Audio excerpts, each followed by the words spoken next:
वजन का घटना बहुत सारे कारण होते हैं। खाना शरीर में लग नहीं रहा है, लगातार कमजोरी बढ़ती जा रही है और लगातार वजन घटता जा रहा है। सामान्य तौर पर आज एक विषय बना हुआ है कि खाना शरीर में लग नहीं रहा। तो खाने का शरीर में लगना ये डिपेंड करता है कि खाने का पाचन कैसा है। अगर खाना पचेगा नहीं तो निश्चित ही खाना लगेगा भी नहीं। खाना जब तक पचेगा नहीं तब तक शरीर में वो यूटिलाइज नहीं होगा। और खाने का पाचन डिपेंड करता है कि आप क्या खा रहे हैं या फिर आप क्या व्यायाम कर रहे हैं या आपका काम कैसा है। आज लगातार ये समस्या बढ़ती जा रही है क्योंकि काम किसी के पास नहीं है और लगातार खाने पीने में लोग बहुत गरिष्ठ भोजन का उपयोग कर रहे हैं। तो वो गरिष्ठ भोजन, और जिसका वजन कम होता है ना उसको तो सलाह भी दुनिया भर के लोग देते हैं, तुम दूध में केला घोल घोल के पी लो वजन बढ़ जाएगा। या फिर तुम एक काम करो, तुम चने के सत्तू के साथ में गुड़ मिला करके और वो मिला करके पी लो वजन बढ़ जाएगा।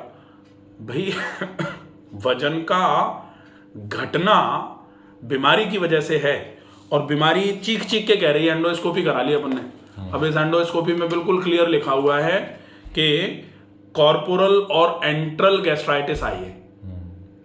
कॉर्पोरल और एंट्रल का मतलब है कि आमाशय के कॉर्पोरस मतलब बॉडी ऑफ स्टमक और स्टमक का antral area antrum of stomach, इन दोनों में सूजन आ गई है।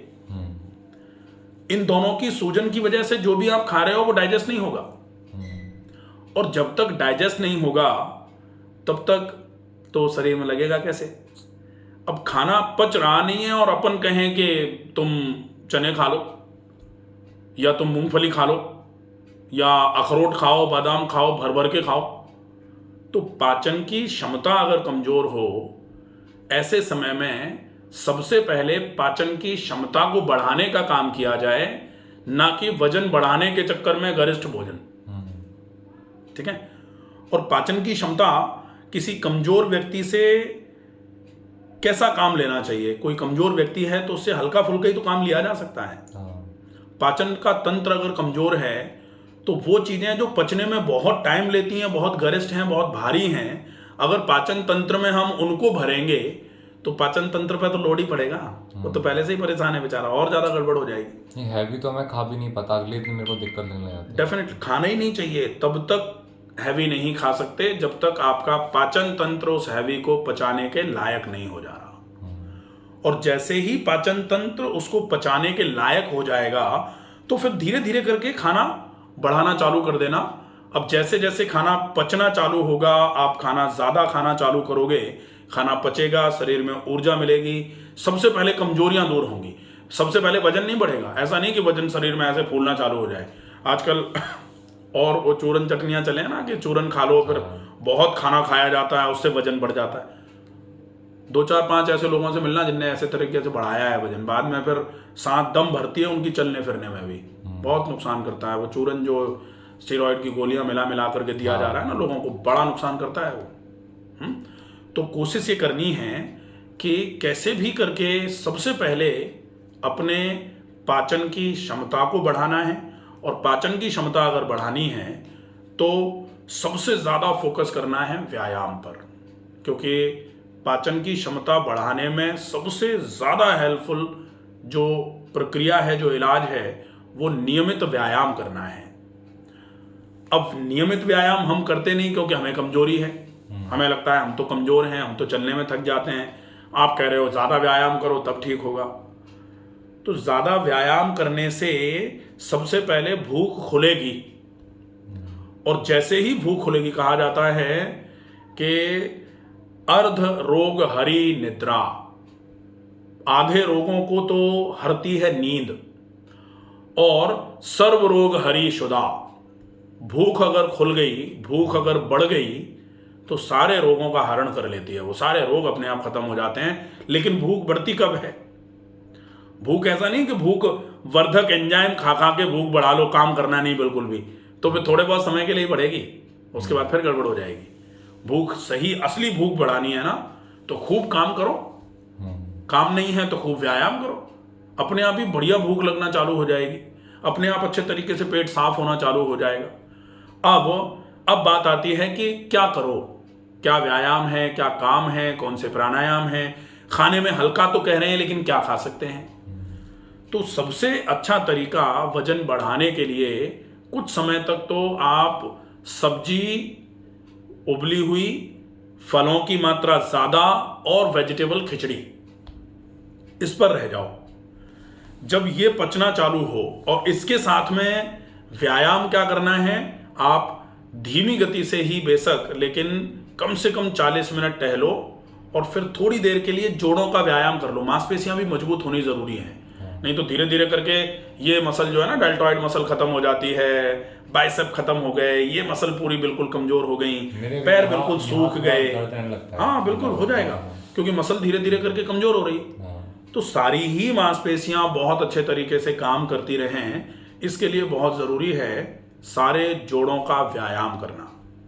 और ये कहाँ मिल जाएगा? Joint exercises by doctor Ramakant Sharma, complete video है। तो गर्दन से लेकर के पैर के पंजों तक की, उंगलियों तक की सारी मसल्स का व्यायाम है उसमें, वो कर लो। उसके बाद थोड़ा प्राणायाम कर लो। प्राणायाम में अनुलोम विलोम, डीप ब्रीदिंग और भ्रामरी, ये 3 प्राणायाम हैं, तीनों बहुत अच्छे हैं। थोड़ा मानसिक स्थिरता खराब नहीं हो, इसके लिए भी व्यायाम जरूरी है। सामान्य तौर पर लोग कहते हैं कि मानसिक स्थिरता तो साइकेट्रिस्ट के पास जाने से सही होगी।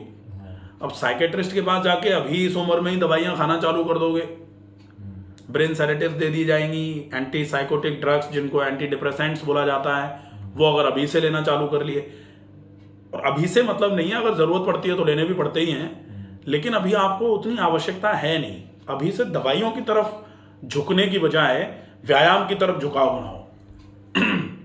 व्यायाम की तरफ बढ़ता हुआ झुकाव जो है निश्चित ही इस समस्या का पूरा निदान है। जैसे ही अच्छे तरीके से व्यायाम करना चालू करोगे, शरीर में से पसीना निकलना चालू हो जाएगा।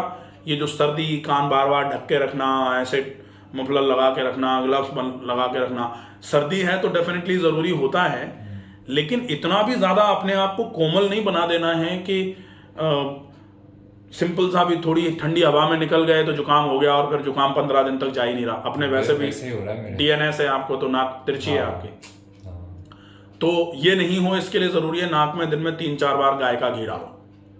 सर गाय के घी से मुझे ज्यादा कफ लगता है, सरसों का तेल डालो, कोई बात नहीं, अपने को ल्यूब्रिकेशन करना है, चिकनाई पहुंचानी है, सरसों के तेल से कर लो।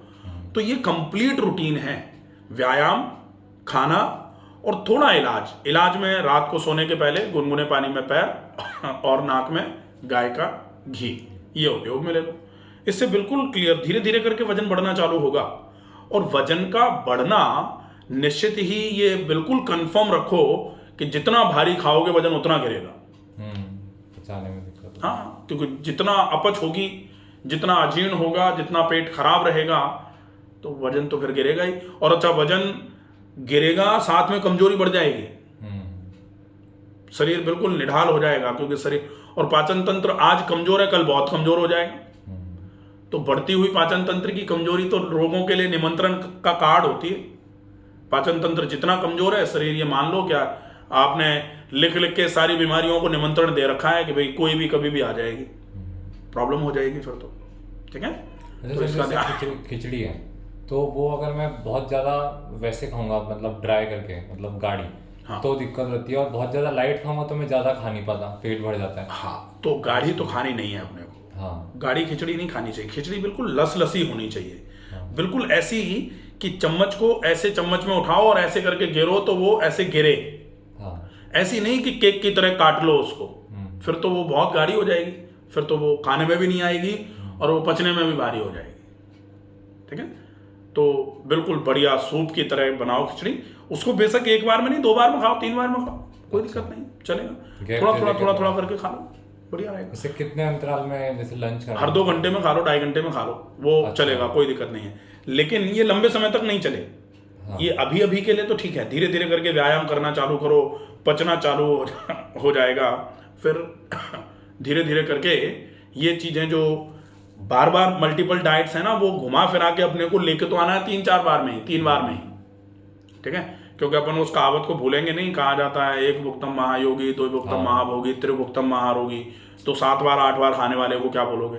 तो 7 बार 8 बार अपने पाचन तंत्र को बार बार इसी पचाने पे ही व्यस्त नहीं रखना है। लेकिन जब तक बेचारा ज्यादा एक बार में पचा नहीं पा रहा, भारी हो जा रहा है, तब तक थोड़ा करके उसको, जैसे होता है ना कि किसी कमजोर व्यक्ति को थोड़ा करके देते रहो ऊर्जा, तो वो धीरे धीरे करके रिवाइव कर जाता है।